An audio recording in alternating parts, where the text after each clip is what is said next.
L'une des revendications qui revient le plus souvent dans la communauté noire est celle du respect. Je pense que tu as certainement déjà dû entendre plein de noirs, parfois en colère, qui exigent du respect. Tu as plusieurs adeptes aujourd'hui dans les réseaux sociaux qui disent que les noirs, on ne les respecte pas.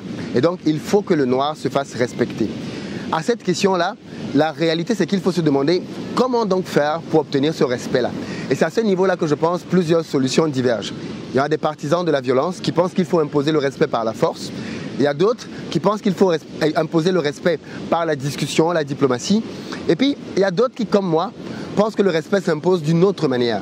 Et dans cette vidéo, je vais te la partager. Je sais que ça va faire grincer les dents. Je sais qu'il y a certains pleurnicheurs, pleurnicheuses qui vont certainement se plaindre de ce qu'ils vont entendre ici aujourd'hui. Mais ce n'est pas très grave. Je pense qu'il est important pour moi d'apporter ce qui me semble être la vérité afin que l'on puisse avancer ensemble. Pourquoi est-ce que d'autres communautés sont respectées dans le monde? Les Asiatiques, les Européens, les Américains et les Africains, pas du tout. Ou du moins, pas assez souvent. On en parle aujourd'hui sans tabou, sans complexe.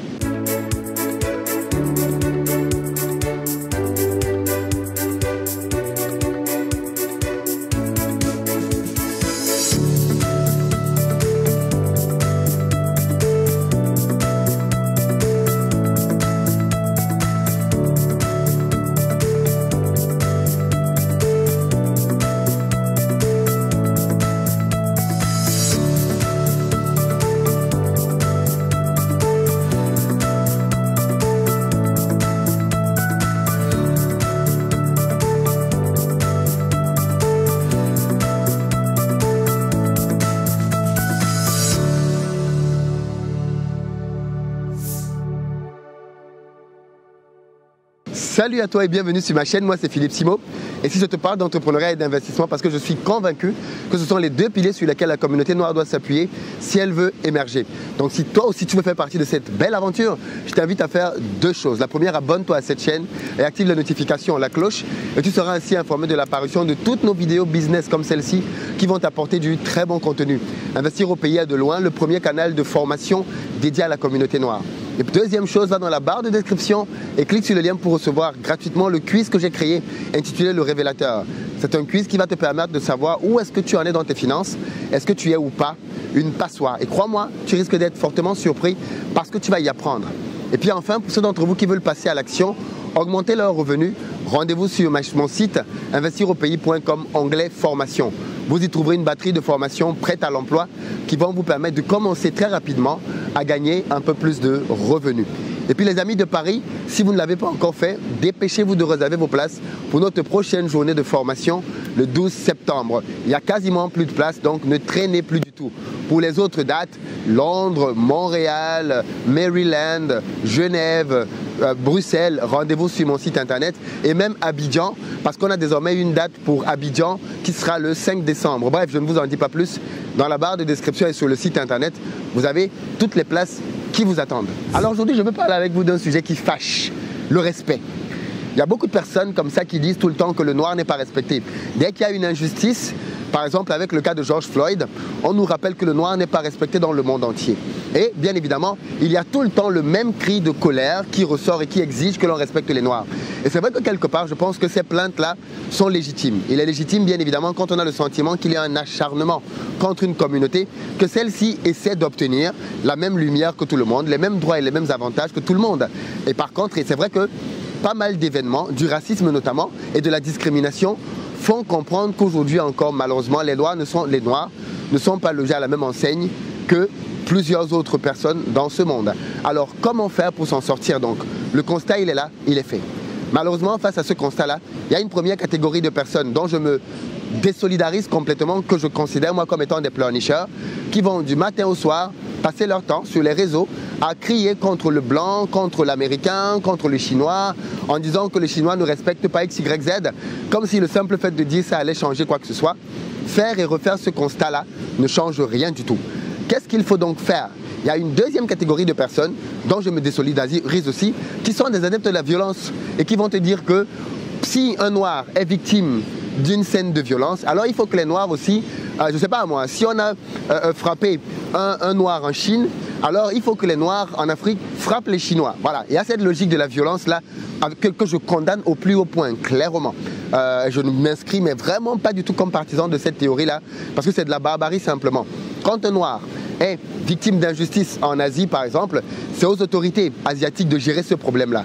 Donc, si des Asiatiques font des exactions en Afrique, c'est aux autorités africaines de gérer ces problèmes-là. Ce n'est pas aux populations d'aller commencer de manière barbare à frapper les gens dans la rue. Pas du tout. Donc, clairement, ces moyens de vouloir se faire respecter, à mon avis, ne sont pas du tout efficaces. En revanche, comment faire pour obtenir le respect?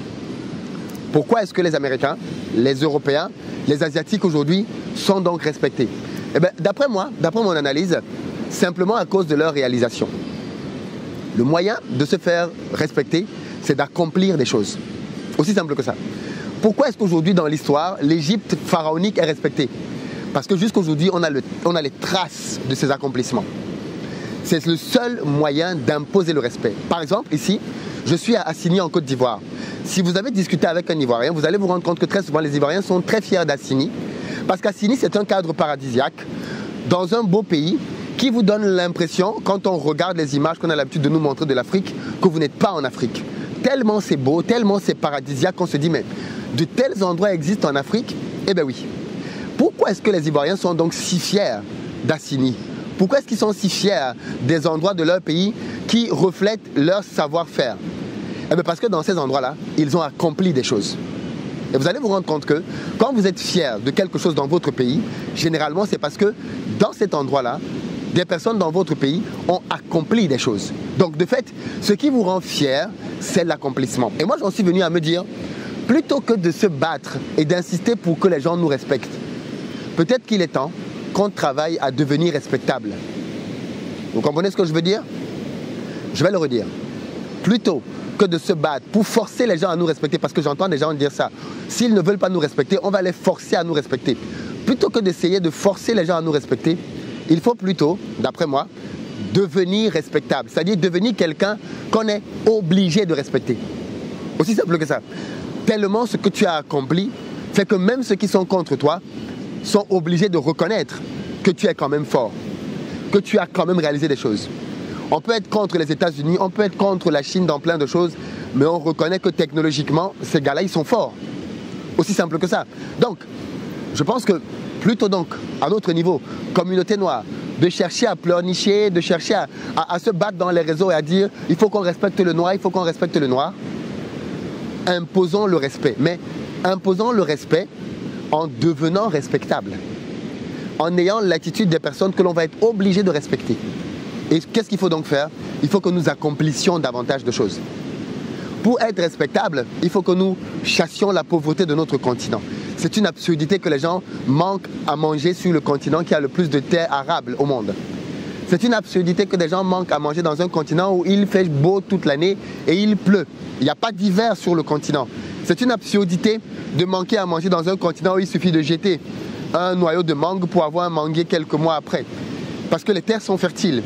C'est une absurdité. Donc en réalité, très sincèrement, je pense qu'on devrait plutôt se questionner et quelque part avoir honte. Avoir honte de n'avoir pas su jusqu'à présent suffisamment exploiter tout le potentiel naturel de notre continent. On aurait donné ce continent à des Asiatiques, à des Chinois ou à des Occidentaux. Je pense que l'Afrique serait l'endroit où tout le monde voudrait venir parce qu'ils y auraient fait des choses énormissimes. On n'est pas moins intelligent que les autres. On a la capacité, nous aussi, si on se donne les moyens, de faire de l'Afrique le paradis sur Terre qu'il est supposé être à cause de son potentiel naturel.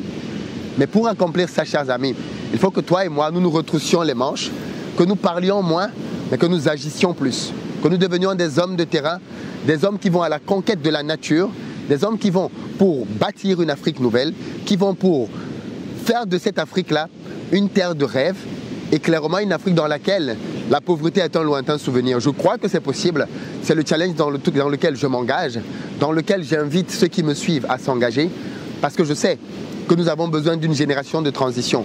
Nous avons besoin d'une génération qui va travailler dur et intelligemment. Il y a déjà des gens en Afrique qui travaillent dur, c'est vrai. Mais le tout n'est pas de travailler dur. Il faut travailler dur et intelligemment. Parce que si c'était juste la dureté du travail, alors les personnes qui ont les métiers les plus difficiles physiquement gagneraient le plus. Or, on constate dans la société que ce sont ceux qui gagnent le moins. Donc, si vous voulez vous aussi, à votre niveau, faire partie d'une aventure qui va réellement avoir un impact sur la vie de millions de personnes, alors je vous invite à rejoindre l'aventure de l'impact en Afrique. Vous n'avez pas idée de toutes les possibilités qu'il y a ici. À chaque carrefour, je vois des opportunités. Et l'Afrique va générer, j'en suis sûr, dans les prochaines années, énormément de millionnaires en dollars. Mais ce seront les personnes qui auront osé croire là où les autres n'auront pas cru. Ce seront les personnes qui auront osé voir au-delà des obstacles, voir au-delà des challenges, voir au-delà des difficultés, voir au-delà des complaintes et réaliser qu'en fait, là où il y a des difficultés, il y a des opportunités. Là où les choses semblent ne pas être roses, c'est là qu'il faut aller creuser. Et si vous aussi donc, vous voulez faire partie de cette foule de personnes qui est de plus en plus nombreuse, parce que je pense que l'impact et la réussite de cette chaîne traduit la volonté pour la communauté noire de se faire entendre. Et mon message, les amis, c'est de vous dire, n'essayons pas de nous faire entendre dans la barbarie, dans la sauvagerie ou avec la force. Faisons-nous entendre en imposant le respect, mais en devenant respectables, en bâtissant sur notre continent des merveilles qu'il n'y a nulle part ailleurs sur le globe terrestre, en construisant chez nous, avec nos matériaux, des choses qu'on n'a jamais vues nulle part, en adaptant l'ingénierie au concept africain, en faisant revivre notre architecture, en apportant au monde entier notre richesse et en nous caractérisant justement par qui nous sommes réellement et pas en essayant de copier d'autres personnes. Le chantier est pharaonique, mais nous venons de Pharaon. Nous sommes descendants de Pharaon et nous avons en nous justement la grandeur pharaonique. Je vous appelle à la réveiller au travers des projets que vous allez pouvoir bâtir. L'Afrique vous appelle, j'y suis. Assini, très belle découverte, très content d'être ici. Mais ce qui est fait ici est fait par des Africains. Si les Africains peuvent faire ce genre de choses dans leur pays, c'est bon signe, n'est-ce pas? Ça veut dire qu'en Afrique aussi, il n'y a pas de malédiction. On peut, si on se donne les moyens, faire des choses que personne ne soupçonnait auparavant. Donc, chers amis, levons-nous, tenons-nous la main, battons-nous, accomplissons ce qui doit être accompli et allons un peu plus loin. Si quand vous écoutez cette vidéo, il y a une formation que j'organise dans votre pays et que vous n'avez pas encore réservé votre place, venez parce que je partage avec vous comment créer un business en Afrique. Et vous allez vous rendre compte qu'au-delà de tout ce qu'on a pu vous dire, c'est pas si mystique que ça. C'est pas si impossible que ça. C'est pas si fantomatique que ça. En réalité, le succès et la réussite sont bien plus proches de vous que vous ne le pensez. Levez-vous, chers amis, et comme j'aime bien le dire, seul on va vite, mais ensemble on va loin, et on va très très loin. On arrive au terme de cette vidéo. Je vous invite à faire deux choses. Dites-moi dans les commentaires ce que vous en pensez très sincèrement. Vous êtes d'accord ou pas? Est-ce que vous êtes de ceux-là qui pensez qu'il faut davantage conquérir les réseaux sociaux, ou alors que c'est avec la violence que l'on va s'imposer, ou alors vous êtes plutôt partisan comme moi du fait de dire que nous allons imposer le respect en devenant respectables. Partagez la vidéo massivement à ceux et celles qui aiment l'Afrique et qui veulent la voir changer. Ciao!